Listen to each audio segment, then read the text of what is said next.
दोस्तों नमस्कार, मैं अमित कुमार और आप देख रहे हैं दी भगवा। पीछे आप देख सकते हैं मेरे ये बिहार विधानसभा की इमारत है। इस इमारत ने कई इतिहास रचे हैं। इतिहास में कई ऐसी घटनाएं दर्ज हैं जिसके ज़रिए पूरे देश में कई नए प्रयोग बिहार की विधानसभा ने किए। आखिर आने वाले विधानसभा चुनाव के बाद इस विधानसभा में कौन सी पार्टी बहुमत हासिल करती है, इस पर पूरे देश की निगाहें टिकी हुई हैं, क्योंकि बिहार को लोकतंत्र की जननी कहा जाता है, जहां पर लोकतंत्र के प्रयोग प्राचीन दौर से चले आ रहे हैं और बिहार के आम मतदाता अपना प्रतिनिधि जिस किसी भी नेता को चुनेंगे वो इसी विधानसभा में आकर बैठेगा। ये विधानसभा इस बार नया इतिहास रचने वाली है, क्योंकि इस बार नया प्रयोग होने जा रहा है। नया प्रयोग इस बात को लेकर क्योंकि नई पार्टी भी इस बार मैदान में है। पुरानी पार्टियां तो पहले से मैदान में हैं, मुद्दे भी पुराने हैं तो नए भी हैं। नए मुद्दों की भरमार मैं कहूँगा कुछ ज़्यादा ही है।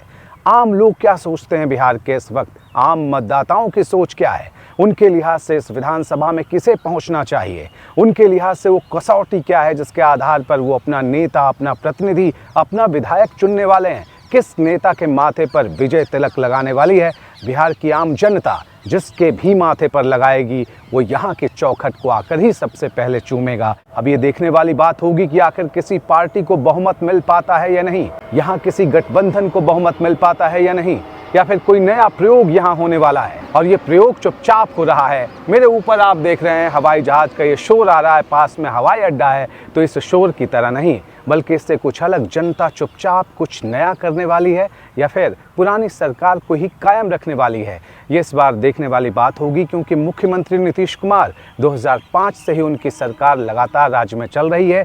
कुछ महीनों की बात अगर हम छोड़ दें तो इस लिहाज से नीतीश कुमार इस वक्त इस पूरी राजनीतिक चुनावी लड़ाई की धुरी हैं।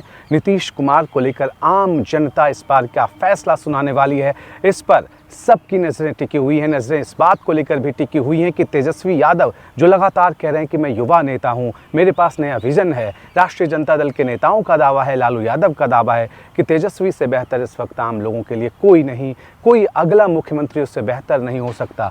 क्या जनता इस पर विश्वास करने जा रही है, करेगी या नहीं करेगी, या फिर प्रशांत किशोर जिस तरह के नए एजेंडे के साथ मैदान में उतरे हैं, एक नया प्रयोग वो कर रहे हैं, उसको लेकर आम लोग क्या सोचते हैं। जहां भी वो जा रहे हैं वहां अच्छी खासी भीड़ दिखाई दे रही है। कई बार भीड़ दिखाई देती है लेकिन वो वोट में तब्दील नहीं होती। प्रशांत किशोर बहुत बड़े रणनीतिकार माने जाते हैं देश में, चुनावी रणनीतिकार। क्या वो अपनी पार्टी को जीत दिलाने में कामयाब होंगे, ये भी देखना बेहद दिलचस्प रहने वाला है। बिहार लोकतंत्र को बचाने के आंदोलन का केंद्र रहा है, चाहे वो 1975 का आंदोलन हो इमरजेंसी के खिलाफ या फिर आरक्षण का आंदोलन हो। आंदोलन अलग अलग होते रहे और बिहार की धरती से उसे बल मिलता रहा, जिसने देश में बदलाव का नया इतिहास रचा। इस बार कौन सा इतिहास रचा जाने वाला है, इसको लेकर आम जनता के मन में क्या चल रहा है, दी भगवा की पूरी टीम इसके लिए सड़कों पर निकल चुकी है। हम लगातार आपके सामने ग्राउंड रिपोर्ट लेकर आ रहे हैं। दी भगवा के जरिए मैं लगातार आपके बीच आ रहा हूं, आम लोगों से बात कर रहा हूं, तमाम दलों के नेताओं से मिल रहा हूं।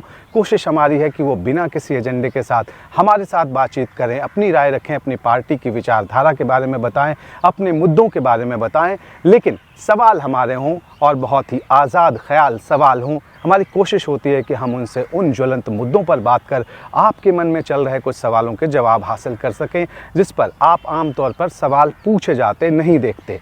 तो ये कोशिश हमारी जारी है। इस दौरान जब मैंने अलग अलग दलों के नेताओं को फ़ोन किया तो मेरा एक अलग तरह का अनुभव भी सामने आया। मैं आपसे चाहता हूँ कि शेयर करूँ। जब मैंने उन्हें बताया कि मैं दी भगवा से बोल रहा हूं, ये एक नया डिजिटल प्लेटफॉर्म है, एक सोशल मीडिया का मंच है, जहां हमारी कोशिश बेलाग मुद्दों को उठाने की है, बेलौस ढंग से उठाने की है और देश के हित के लिए जो कोई भी काम करने वाला, कोई भी दल हो, कोई रंग हो, कोई विचारधारा हो, कोई भी व्यक्ति हो, अगर वो असली ज़मीनी मुद्दों पे बात कर रहा है तो हम उनसे जुड़ें और उनकी बात आप तक पहुंचाएं, अपने विचार रखें, आपके विचार भी हमारे साथ जुड़ें। लगातार चारों तरफ से संवाद हो, सिर्फ दो तरफ से, एक तरफा बातें ना हो, दो तरफा बातें नहीं हो। तो इस कोशिश के दौरान मुझसे कई लोगों ने ये पूछा, ख़ासतौर पर अलग अलग सियासी दलों के नेताओं ने, कि आखिर दी भगवा नाम क्यों रखा। मैंने उनसे सवाल किया, अगर मैंने इसका नाम दी रेड रखा होता तो क्या आप ये सवाल मुझसे पूछते?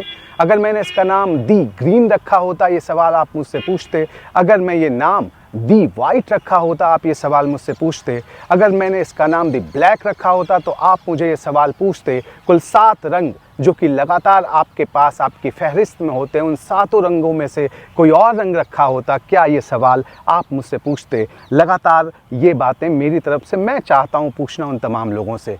दी भगवा को लेकर ऐसी आपत्ति क्या है? अरे भगवान से भगवा हटा दोगे तो क्या बचता है? न बचता है। मेरा कहना है सृष्टि जिसकी बनाई हुई है उस भगवान से मैंने भगवा लिया है। मैंने भगवा लिया है सुबह के उगते हुए सूरज के रंग से, मैंने भगवा लिया है शाम में ढलते हुए सूरज के रंग से, मैंने भगवा लिया है उस रंग से जो रंग अध्यात्म का है, मैंने भगवा लिया है उस रंग से ये नाम जो रंग आदिकाल से भारत की सनातन संस्कृति का प्रतीक रही है, जिसमें कोई व्यक्ति नहीं, कोई लिंग नहीं, कोई विचारधारा नहीं, कोई जीव नहीं, जंतु नहीं, सब कोई समाहित है। वैसे विचारधारा जो सनातन है, मैंने उन विचारों की बात की इसलिए नाम रखा है दी भगवा। और ये विचार कहते हैं कि लोकतंत्र सबसे बड़ी ताकत आम लोगों के लिए होती है। तो मेरी ये कोशिश है कि आप सभी की आवाज़ बहुत ही मजबूती के साथ इस मंच के ज़रिए उठाई जाए, इसलिए मैंने इसका नाम द भगवा रखा। भगवा के लिए ये मौका बहुत ज़्यादा चुनौतियों भरा है, लेकिन हमें लगता है कि जब आपका साथ होगा तो हर मुश्किल बाधाओं को हम पार कर उस मंजिल तक पहुंचेंगे जिसके बारे में आप भी चाहते हैं कि एक निष्पक्ष मीडिया खड़ी हो, एक मीडिया ऐसे आपके सामने आए जो बेकार के मुद्दों पर बहस न करती हो, सार्थक मुद्दे हों, सबको मंच मिले, सभी तरफ की बात सामने आए, हर वर्ग की बात आए। तो इस कोशिश को और हम धार देने जा रहे हैं विधानसभा के इस भवन के पास से। मैं आपको ये बताने जा रहा हूँ कि हमारी कोशिश बिहार के अलग अलग क्षेत्रों में जाने की होगी और चुनाव के हर पहलू को आप तक पहुँचाने की होगी। तो फिलहाल के लिए इतना ही। शाम ढल रही है, लेकिन इसके बाद अंधेरा भी होगा, अंधेरे के बाद एक नया सूरज भी उगेगा। अभी भी गोधूली की बेला होने जा रही है, पीछे भगवा रंग धीरे धीरे पसरने वाला है। सुबह जब आप उठेंगे अंधेरे के बाद तो फिर एक भगवा रंग नज़र आएगा। तो भगवा तो सनातन है, भगवा तो सबका है, भगवा किसी एक का नहीं। कोई किसी एक का मानता है तो ये उसकी मुश्किल है, हमारी नहीं। हमारी कोशिश है आपकी बात करने की, और ये मंच है दी भगवा का सिर्फ इसीलिए। फिलहाल दीजिए इजाज़त, लगातार देखते रहिए दी भगवा को और बढ़ाते रहिए हमारा हौसला। हमारी कोशिश यही है कि आपकी उम्मीदों पर हम खरा उतरें। लाइक, शेयर, कमेंट ज़रूर करें। इसके ज़रिए सोशल मीडिया पर किसी भी मंच को बड़ी ताकत मिलती है। फिलहाल के लिए इतना ही। नमस्कार।